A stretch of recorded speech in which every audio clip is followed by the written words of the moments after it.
Batang tamad at ang batang masipag. Sa isang araw, ang batang tamad ay wala nang ginawa kung hindi mag-cellphone at ay mag-iPad. At ang isa naman niyang kapatid na masipag ay naglilinis. Ayun, kaya naman, pagkatapos yun, yung kapatid niya na masipag, tinanong kung sabihin mo, anong gusto mo? Gusto ko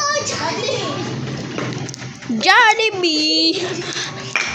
Kaya naman, nahimatay ang kanyang ng kapatid.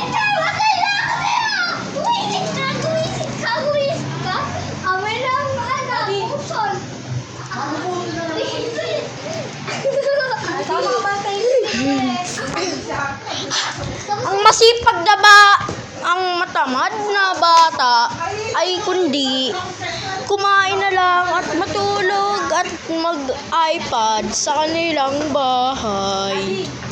Kaya naman, yung tamad na bata lumabas sa kanilang bahay. Ako daw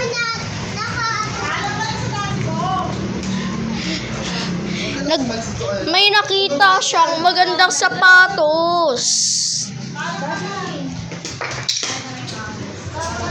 At gusto niyang bilhin yun. Kaso wala siyang pera. Steal ka na lang! Uy, bawal daw steal. Kaya naman, bumalik siya sa bahay nila at sinabi sa kanyang kapatid na, go. Gusto kong pera! Gusto kong pera! Gusto kong pera! Balik kang pabatang ka! Gumising ka na daw. At gumising na nga ang kanyang kapatid. Gusto ko pera! Sabi mo daw, wala na tayong pera. Wala tayong pera! Dahil gusto mo lang kumain, mambili ng iPad.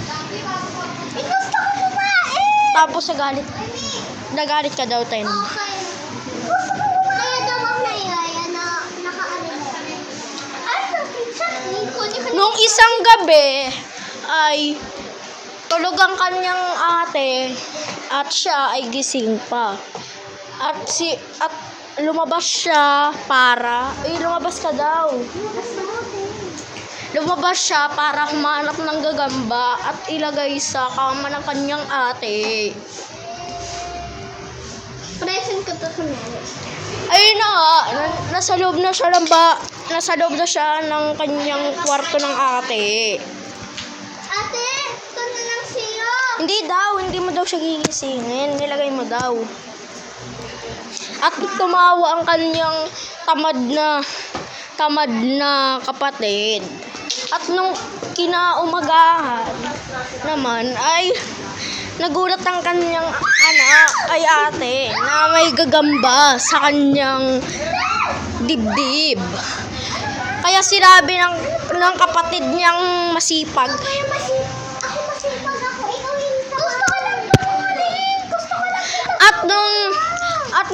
may matandang bumisita sa kanilang bahay.